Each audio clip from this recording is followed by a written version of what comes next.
Tout de suite, place à l'invité du grand journal média Morning. Sa Majesté le roi Mohamed VI présidera ce vendredi l'ouverture de la première session de la 4e année législative de la 11e législature. Une nouvelle session parlementaire s'ouvre avec un agenda législatif intense et structurant qui tracera les contours d'une étape nouvelle sur les plans économiques et social. Nous allons en parler avec Monsieur Driss Aissaoui, analyste politique. Bonjour Driss Aissaoui, merci d'être avec nous. Bonjour cher ami. Alors, Driss Aissaoui, c'est un rendez-vous incontournable de la vie politique marocaine. Un discours royal est prévu aujourd'hui à l'occasion de l'ouverture de cette session. Quels sont les principaux enjeux de cette nouvelle rentrée parlementaire ? Les enjeux sont nombreux, comme on peut s'en douter, parce que c'est une rentrée politique, une rentrée parlementaire, une rentrée économique. Et la rentrée au niveau du Parlement a toujours été une occasion fondamentale pour lancer un certain nombre de chantiers importants. D'ailleurs, nous avions déjà un certain nombre d'idées à travers ce que le gouvernement devrait faire. Il y a une note de cadrage qui a été diffusée depuis un moment. Et il y a également le fait que nous attendons que le Parlement joue pleinement son rôle de contrôle de l'activité du gouvernement, son rôle d'ouverture sur ce qui pourrait se faire avec les parlementaires et surtout les groupes parlementaires qui, depuis un moment, ont des difficultés à s'exprimer et à être réellement une force de proposition pour l'économie marocaine. Une série de dossiers chauds est en attente de cette nouvelle session. L'examen du projet de loi de finances 2025 sera l'un des chantiers majeurs de la session. Si vous pouvez nous en parler. En fait, le projet de loi dont je vous ai parlé, je vous ai dit qu'il y avait une note de cadrage qui a été diffusée par le chef du gouvernement à tous les départements ministériels. Il y a un certain nombre d'orientations qui ont été déjà définies, à savoir l'importance de la réforme des retraites, l'importance du code de la famille, parce que le code de la famille est véritablement en train d'être revu par une commission spécialisée sous l'égide et sous le regard direct de Sa Majesté le roi Mohamed VI. Et il y a également c'est aussi une rentrée où l'on doit lire exactement ce que le Parlement va proposer sur le plan, par exemple, de toutes les réformes que nous attendons. Et les réformes, elles ne sont pas, elles sont utiles, elles sont attendues, et nous souhaiterions que le Parlement puisse véritablement répondre de manière positive à toutes ces attentes. Aujourd'hui, je vous ai dit qu'il y a le code de la retraite, il y a le code de la famille, il y a également tout ce qui touche au développement des structures socio-économiques du pays auxquelles le gouvernement accorde une importance particulière. Aujourd'hui, le Parlement est obligé de jouer pleinement son rôle pour être au rendez-vous avec l'histoire et être réellement cette force de proposition que nous attendons tous. Sur le plan social, M. Aissaoui, il y a cette réforme des retraites qui figure en tête des priorités du pays. Qu'en pensez-vous de cette réforme ? En fait, oui, la réforme des retraites était attendue également. Vous savez, quand on travaille, on se prépare à aller vers une retraite paisible, bien structurée, etc. Mais malheureusement, ce que nous avons remarqué, c'est que la retraite dans ce pays pose des problèmes encore. Pourquoi ? Parce qu'il y a d'abord une partie des citoyens qui ne disposent d'aucune couverture sociale. Et le gouvernement était obligé d'aller vers eux et de leur offrir une couverture médicale à travers l'AMO, bien entendu, mais à travers la réforme de tout ce qui touche à la retraite de manière directe.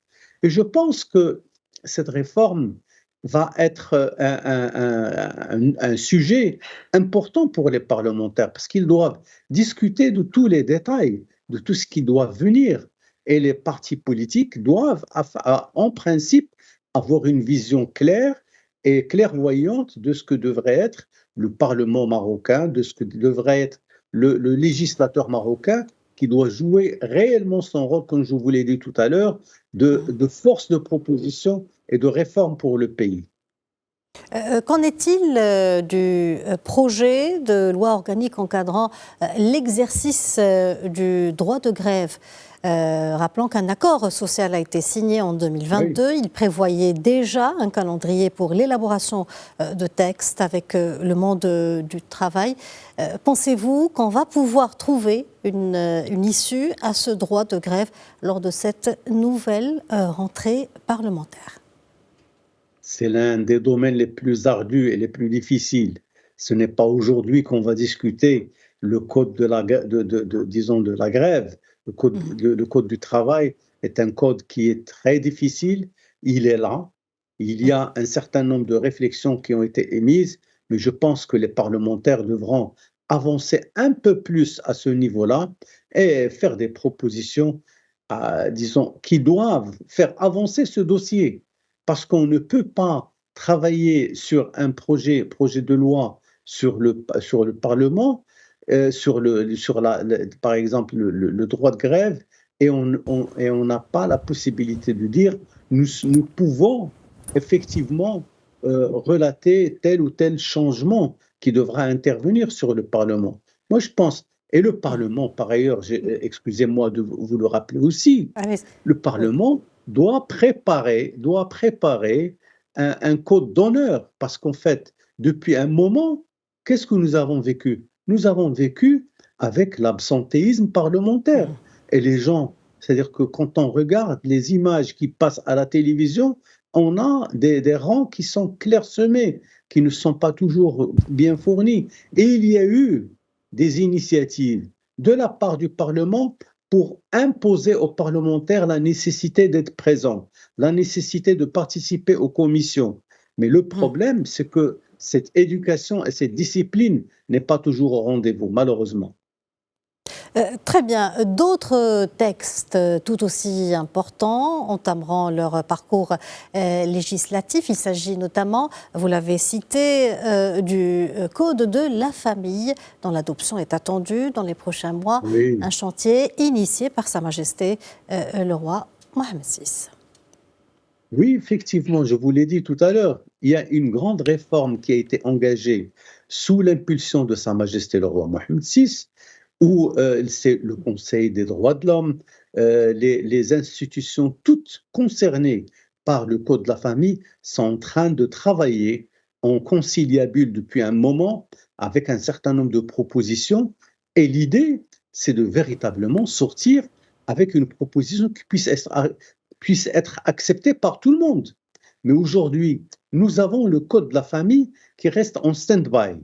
On n'est pas encore arrivé à le présenter de manière définitive, parce qu'il y a eu une première version qui a été refusée par Sa Majesté le Roi. Il leur a demandé de revoir leur copie, de revoir le travail. Et je pense que lors de cette rentrée parlementaire, on entendra parler aussi de ce projet, parce que le Code de la famille, c'est l'essentiel de la société marocaine.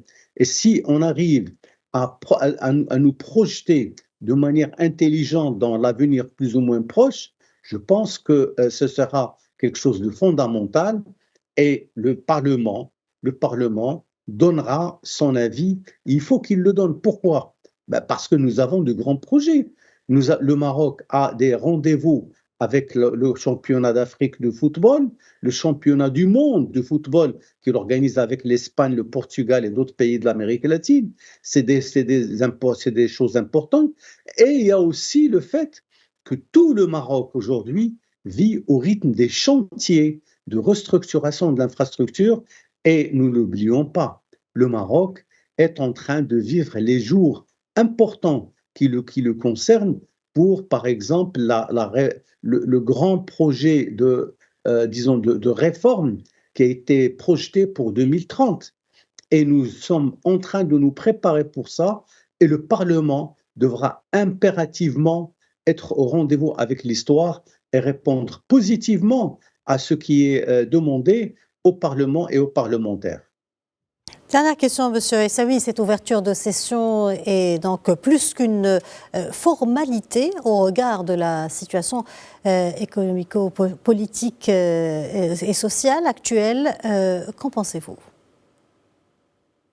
Écoutez, vous l'avez dit, c'est du formalisme, parce qu'en fait, c'est une session qui est prévue par la Constitution. C'est le premier vendredi, disons le premier vendredi du mois d'octobre de chaque année, où Sa Majesté vient faire un discours aux deux chambres. Il donne des instructions, il donne des orientations importantes, stratégiques pour le pays. J'espère que les partis politiques vont écouter, entendre, mais surtout appliquer les grandes orientations que Sa Majesté le Roi leur propose, parce que c'est effectivement grâce à lui que nous pouvons aller très loin. Et on l'a vu, l'histoire récente, l'histoire tout court de ce pays a montré que le roi du Maroc est un roi qui travaille, il réfléchit, il travaille et il agit de manière efficace depuis un certain nombre d'années, depuis d'ailleurs son accession au trône de ses glorieux ancêtres. Driss Essaoui, je vous remercie d'avoir répondu à nos questions. Merci pour ce précieux éclairage. Et je rappelle que vous êtes analyste politique et économique. Merci.